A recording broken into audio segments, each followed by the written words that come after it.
நம்மீது தன்னுடைய கண்களை வைத்துக் கொண்டே இருக்கின்ற ஆண்டவர், அதாவது எப்பொழுதும் நாம் பிழையான வழிகளிலே போய்விடுவோமோ என்ற கவலையோடு கூட நம்மீது தம்முடைய கண்களை வைத்திருக்கிற ஆண்டவர் ஏற்ற ஆலோசனைகளை சொல்லி, மகனே அது அல்ல வழி, மகளே அது அல்ல நீ போக வேண்டிய பாதை, இதுதான் என்று சொல்லி சரியான ஆலோசனை சொல்லி நம்மை நடத்துகின்ற ஆண்டவர் நமக்கு உண்டு என்று அங்கு வாக்கு பண்ணப்பட்டிருக்கிறது. அதனால தான் பாருங்கள், சங்கீதக்காரன் சங்கீதம் 16:7 சொல்லுகிறார், தாவீது சொல்லுகிறார், எனக்கு ஆலோசனை தந்த கர்த்தரை நான் துதிப்பேன் என்பதாக. ஆலோசனை தந்த கர்த்தரை நான் துதிப்பேன். ஆம், ஒருவேளை தாவீதினுடைய அனுபவம் அப்படிப்பட்ட அனுபவமாக இருந்தது. வாழ்க்கையில் எத்தனை தடவை அவர் தோற்று போனவராக காணப்பட்டிருக்கின்றார். ஆனால் முடிவிலே அவருடைய முழு வாழ்க்கையை நாங்கள் எடுத்து பார்க்கின்ற பொழுது அவர் ஒரு மேலான மனிதராக, ஒரு முற்றிலும் வெற்றியோடு கூட வாழ்ந்த ஒரு அருமையான ஒரு கதாபாத்திரமாக அவர் காணப்படுகின்றார். காரணம் என்ன தெரியுமா? அவருக்கு எப்பொழுதும் தேவனுடைய ஆலோசனை இருந்தது. அந்த ஆலோசனையை கேட்டு நடந்த பொழுதெல்லாம் அவருடைய வாழ்க்கையிலே வெற்றி என்று நாம் பார்க்கிறோம். ஆகினாலே அன்பு சகோதர சகோதரிகளே, நிச்சயமாக உங்களுடைய வாழ்க்கையிலையும் அதே வண்ணமாக அவர் செய்ய வல்லவராயிருக்கிறார். சங்கீதம் 73:24 உமது ஆலோசனையிலே என்னை நடத்தும் என்று அங்கே ஒரு சங்கீதக்காரன் கூறுகிறார்.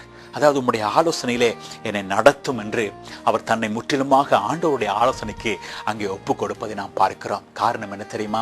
அந்த வசனத்தை நான் தொடர்ந்து பார்க்கின்ற பொழுது, உம்முடைய ஆலோசனையிலே என்னை நீ நடத்தி முடிவிலே மகிமையிலே என்னை சேர்த்து கொள்வீர் என்று சொல்லி அங்கே அழகாக அந்த பாடலை பாடுகின்றார் அந்த சங்கீதக்காரன். முடிவிலே மகிமையிலே என்னை ஏற்றுக்கொள்வீராம்.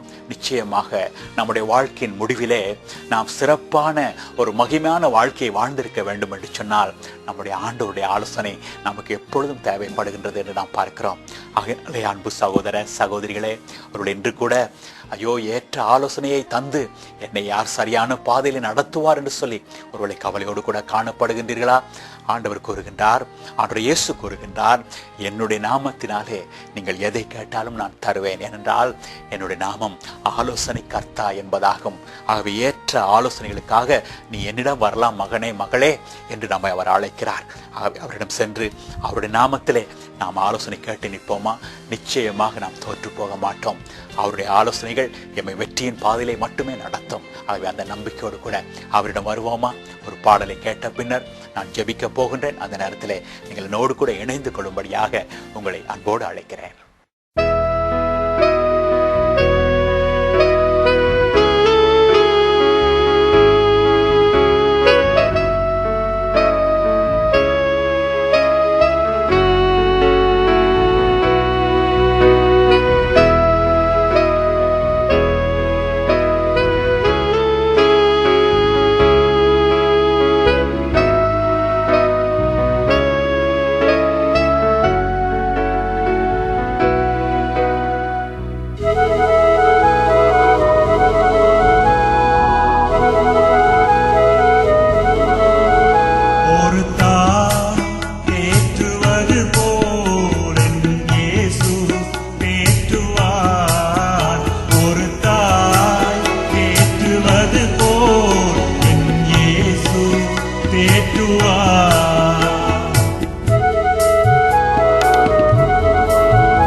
கரம்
சகோதர சகோதரிகளே, ஒரு தாயை போன்ற ஒரு ஆண்டவர் நமக்கு உண்டு. குறிப்பாக ஆண்டவர் இயேசு தம்மை பல தடவைகள் ஒரு தாயாக நமக்கு வெளிப்படுத்தி இருக்கின்றார். காரணம், நமக்கு தெரியும் ஒரு தாயினுடைய அன்பு எப்படிப்பட்டது என்று. ஆகவே அவர் அந்த தாயினுடைய அன்பை விட மேலான அன்புடையவர் என்பதை நமக்கு எடுத்து காட்டி நம்மை தேற்றுகின்ற ஒரு ஆண்டவராக காணப்படுகின்றார். ஒருவேளை இந்த நாளிலே கூட உங்களுடைய வாழ்க்கையிலே உங்களுடைய போராட்டம் ஏற்ற ஆலோசனை சொல்லி என்னை யார் நடத்துவார்? இதோ ஒரு அன்பு தாய் நமக்கு உண்டு. எப்பொழுதும் தாயினுடைய ஆலோசனை சில நேரங்களிலே நமக்கு மிகுந்த ஒரு அளவற்ற விதத்திலே காணப்படும் அல்லவா? அந்த விதமாக இந்த நாளிலே ஆண்டவர் கூறுகின்றார், நான் ஒரு தாயை போல இருந்து ஆலோசனை சொல்லி உன்னை நடத்துவேன் மகனே மகளே என்பதாக. ஆகவே அவரை நோக்கி பார்ப்போமா? ஆமெங்கள் பரலோக தகப்பனே, ஐயா, இந்த நாளிலே கூட ஐயோ, நான் இந்த குறிப்பிட்ட காரியத்தை எப்படியாக செய்வது என்று தடுமாறி கொண்டிருந்தேன். யாரிடத்திலே நான் போகலாம் என்று நான் யோசித்துக் கொண்டிருந்தேன். ஏற்ற ஆலோசனையை எனக்கு யார் சொல்லுவார் என்று சொல்லி நான் கலங்கி கொண்டிருந்தேன். எவ்வளவு அருமையாக என்னுடைய ஆண்டவர் இதோ இந்த நிகழ்ச்சி கூடாக நான் இருக்கிறேன் மகனே மகளே என்று சொன்னாரே. ஆகவே அவருக்கு நான் எவ்வளவாய் நன்றியோடு கூட நான் கடமைப்பட்டிருக்கின்றேன். குறிப்பாக அன்பு தகப்பனே, இந்த நேரத்தில் இப்படியாக யாரெல்லாம் அப்பா உங்களுக்கு நன்றியோடு கூட அப்பா உங்களுக்கு நன்றி கூறி தகப்பனே, ஐயோ இந்த நேரத்திலே எனக்கு ஏற்ற ஆலோசனை தந்த தேவன் அல்லவா என்று சொல்லி உங்களை மகிமைப்படுத்தி கொண்டிருக்கிறார்களோ அவர்களுக்காக நன்றி செலுத்துகிறேன் ஆண்டவரே. ஆமாப்பா, அவர்கள் தொடர்ந்து விசுவாசிக்கட்டும், இந்த அடியார்கள் தொடர்ந்து நம்பட்டும். நான் என்னுடைய வாழ்க்கையிலே இனிமேல் எந்த ஒரு ஆலோசனைக்கும் நான் அங்குமிங்குமாக ஓடி செல்ல மாட்டேன். ஏனென்றால் எனக்கு மேலான ஒரு ஆலோசனை கர்த்தர் இருக்கின்றார். ஒரு தெய்வீகமான ஒரு பரலோகத்தின் ஆலோசனை கர்த்தர் எனக்கு இருக்கின்றார். ஆகவே அப்படிப்பட்ட ஒரு உன்னதமான ஆலோசகர் எனக்கு இருக்கின்ற பொழுது நான் ஏன் அங்குமிங்குமாக ஓட வேண்டும்? அவரிடத்திலே மட்டுமே நான் ஆலோசனை பெற்று நான் முன்னோக்கி போவேன் என்று சொல்லி ஆமாண்டவர் இந்த நாளிலே யாரெல்லாம் அப்பா தீர்மானம் எடுக்கின்றார்களோ அவருடைய வாழ்க்கையிலே ஏற்பட போகின்ற அந்த மேலான வெற்றியின் வாழ்க்கைக்காக, அந்த வெற்றியின் பாதைக்காக உங்களை நன்றியோடு துதிக்கிறோம் ஆண்டவரே.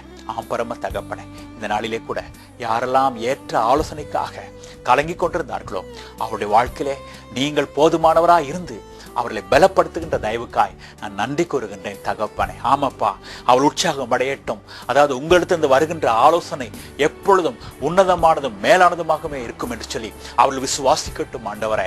ஓ ஆண்டவருடைய ஆலோசனை எனக்கு போதும் என்று சொல்லி உங்களுடைய வழி நடத்துதலிலே தங்களை ஒப்பு கொடுத்தப்பா முன்னோக்கி போகட்டும். என்றால் நிச்சயமாக நீங்கள் அவர்களுக்கு வெற்றிகரமான ஆலோசனை சொல்லி வழி நடத்த காத்திருக்கிறீர்கள். நன்றி பிதாவே. ஆமாப்பா, இவ்விதமாக இந்த நாளிலே இந்த அடியார்களை நீங்கள் ஆசீர்வதித்த தயவுக்காக உங்களுக்கு நன்றி கூறி இவர்களை முற்றிலுமாய் உங்களுடைய கரங்களிலே ஒப்பு கொடுத்து விட்டேன் பரம தகப்பனே. ஏற்றுக்கொண்ட தயவுக்காக நன்றி நன்றி நன்றி அப்பா. எங்களுடைய ஆண்டவராகிய இயேசுவின் நாமத்திலேயே எல்லாவற்றையும் ஏறெடுத்து நிற்கிறோம் எங்கள் நல்ல பரம தகப்பனே. ஆமேன் ஆமேன் ஆமேன். அன்பு சகோதர சகோதரிகளே, மீண்டும் உங்களை மற்றும் ஒரு விண்ணொலியிலே சந்திக்கும் வரை ஆண்டவர் தாமே உங்கள் ஒவ்வொருவரையும் ஏற்ற ஆலோசனை தந்து வழி நடத்துவாராக என்று கூறி உங்களுக்கு கர்த்தருடைய ஆசீர்வாதத்தை நிறைவோடு கூட கூறிக்கொண்டு நன்றியோடு கூட விடைபெற்றுக் கொள்கின்றேன்.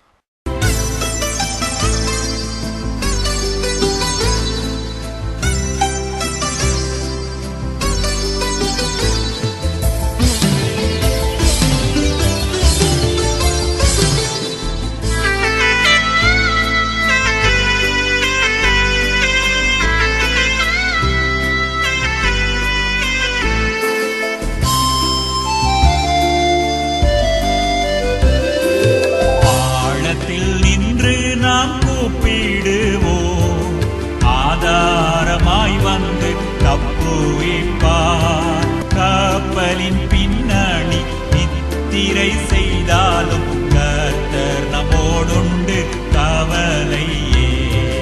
கப்பலின் பின்னணி நித்திரை செய்தாலும் கர்த்தர் நம்மோடுண்டு கவலையே. எக்காலத்தும் நம்பிடுவோம் திக்கற்ற மக்களின் மறைவிடம். பக்கபலம் பாதுகாப்பும் இக்கட்டில் இயேசுவே அடைக்கலம். பக்கபலம் பாதுகாப்பும் இக்கட்டில் இயேசுவே அடைக்கலம்.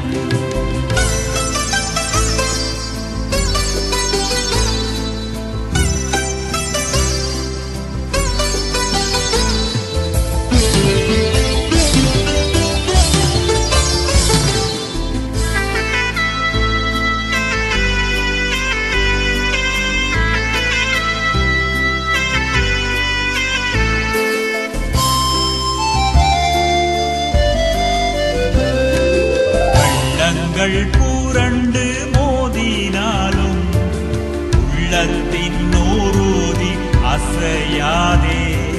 7 மடங்கு நெருப்பு நடுவிலும் இயேசு நம்மோடங்கு இருக்கிறார். 7 மடங்கு நெருப்பு நடுவிலும் இயேசு நம்மோடங்கு இருக்கிறார். எக்காலத்தும் நம்பிடுவோம் திக்கற்ற மக்களின் மறைவிடம். பக்கபலம் பாதுகாப்பும் இக்கட்டில் இயேசுவே அடைக்கலம். பக்கபலம் பாதுகாப்பும் இக்கட்டில்